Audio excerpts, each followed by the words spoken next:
আপনার কি body horror দেখতে ভালো লাগে? বডি হরর মানে বুঝতে পেরেছেন তো, যে সিনেমাগুলো সাধারণত বডি এবং স্ল্যাশার বলা যায়, সেই ধরনের সিনেমা। তো এই বডি হরর যদি আপনার সত্যি ভালো লেগে থাকে, তাহলে আজকে আপনাকে 4টে সিনেমা সাজেস্ট করব, এই 4টে সিনেমা দেখতে, যদি আপনার বডি হরর ভালো লেগে থাকে। এবং আগে থেকে বলে রাখি, বডি হরর কিন্তু বাচ্চাদের জন্য না। হ্যাঁ, রীতিমতো আপনাকে এই ধরনের সিনেমা দেখা অভ্যাস থাকলে তবেই দেখবেন, আগে থেকে বলে দিলাম। ফার্স্ট যে সিনেমাটার নাম আমি করছি, সেটার নাম হচ্ছে, 4 নম্বর যে সিনেমাটার নাম করছি, সেই সিনেমাটার নাম হচ্ছে টুগেদার। টুগেদার সিনেমাটা এই বছরেরই সিনেমা, দারুণ হয়েছে। দুজন কাপল, তারা কি করে, একটা জায়গায় যায় এবং সেখানে থাকে, এবং থাকার পরে তারা ঘুরতে যায়, ঘুরতে গিয়ে একটা গুহার মধ্যে পড়ে যায়। তারপর থেকে দুজনের ভেতরে একটি আকর্ষণ তৈরি হয়, এবং দুটো শরীর একসাথে মিলে যেতে চায়। এটা নিয়ে সিনেমা। আমার সিনেমাটা দুর্দান্ত লেগেছে, দুর্দান্ত লেগেছে। যদি আপনার এই ধরনের সিনেমা পছন্দ হয়ে থাকে, তাহলে দেখতে পারেন টুগেদার। সেকেন্ড যে সিনেমাটার কথা আমি বলবো, এই সিনেমাটার নাম হচ্ছে দ্য সাবস্টান্স। সাবস্টান্স অস্কারের মঞ্চ কাঁপিয়েছে, এবং আগের বছরে অন্যতম একটি সেরা সিনেমা ছিল। এখানে দেখানো হয়েছে একটি বয়স্ক অভিনেত্রী, যার এখন মানে ইন্ডাস্ট্রিতে তার এখন দাম টাম নেই, এবং সে কোনো এক জায়গা থেকে একটা মানে ওষুধের খবরাখবর পায়, এবং সেটা খাওয়ার পরে তার শরীর থেকে আরেকটা শরীর তৈরি হয়ে যাচ্ছে, এবং গিয়ে তার সে ইয়ং হয়ে যাচ্ছে। এবং এই যে মানে আগের শরীরটাও থাকছে, পরের শরীরটাও থাকছে, এবং দুটো মানুষ তৈরি হয়ে যাচ্ছে। এই নিয়ে তৈরি সিনেমা। এন্ডিং এ মানে কি বলবো, এত ধরনের ঘৃণ্য একটা বডি হরর রয়েছে, যেটা হয়তো আপনাকে সহ্য করতে পারবেন না, মানে জঘন্যতম বলা যায়।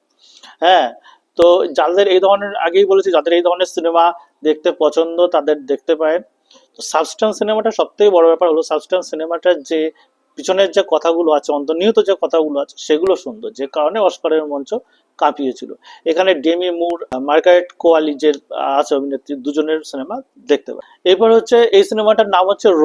সিনেমাটা আমি অনেকদিন আগে দেখেছিলাম, সম্ভবত এটা ব্রিটিশ সিনেমা। তো এটি জম্বি ছবি, আবার ঠিক জম্বি ছবিও না।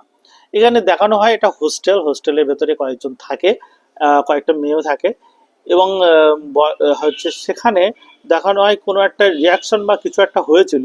হ্যাঁ, হওয়ার জন্য মানে তাদের অনেকেই জম্বি টাইপের পরিণত হয়। জম্বি ঠিক না, তাদের মধ্যে সবকিছুই ঠিক আছে, তারা না মানে সবকিছু সুস্থ সবল, ঠিক আছে, জম্বির মতো এরকম হাউমাউ করে লোকে খেতে যায়, তাও কিন্তু না। কিন্তু তাদের শরীরের ভেতরে একটা মাংস খাওয়ার বা হচ্ছে মানুষের মাংস খাওয়ার একটা মানে চাহিদা আসতে থাকে, যার জন্য সে উনি একে অপরকে কামড় দিতে শুরু করে। তো এই নিয়ে সিনেমার নাম হচ্ছে র। এটা দেখতে পারেন। হ্যাঁ, মানে কোথা থেকে খুঁজে খুঁজে আপনাকে দেখতে হবে, কোথায় আছে অ্যাকচুয়ালি টোটিতে আমার জানা নেই। এরপর যে সিনেমাটার নাম করবো, সেটার নাম হচ্ছে মার্ট্রেস। সিনেমাটা হচ্ছে কি বলবো, মানে আমার দেখা অন্যতম একটি বডি হরর সিনেমা। সিনেমার প্রথম 10 মিনিট দেখে আপনি বুঝতে পারবেন না সিনেমাটার এন্ডিংটা কি হতে পারে, বা এরপরে কি হতে যাচ্ছে। হ্যাঁ, একটা ফ্যামিলি ফ্যামিলি দেখানো হচ্ছে, যে তারা বসে খাচ্ছে, হঠাৎ কি একটা জিনিস হয়ে যাবে, এবং এখানে দেখানো হয় যে একটা মেয়েকে দেখানো হয়, তাদেরকে ধরে রাখা হয়েছিল একটা বাড়ির ভেতরে, তাদের উপর নানা ধরনের টর্চার করা হয়। সিনেমাটা শেষে আপনাকে স্পিরিচুয়ালের সাথে বডি হরর এই সমস্ত জিনিসগুলো মিশিয়ে দেবে। যদি আপনার সহ্য করার ক্ষমতা থাকে, তাহলে এই সিনেমাটা দেখতে পারেন। সিনেমাটার নাম ম্যাট্রেস, আগে বললাম। সিনেমাটা আমি 1 নম্বরে রাখতে চলবো বডি হররের দিক থেকে। তো এরকম ধরনের সিনেমা যদি আরো খোঁজ খবর পেতে চান, অবশ্যই লাইক, সাবস্ক্রাইব এবং ফলো করতে ভুলবেন না।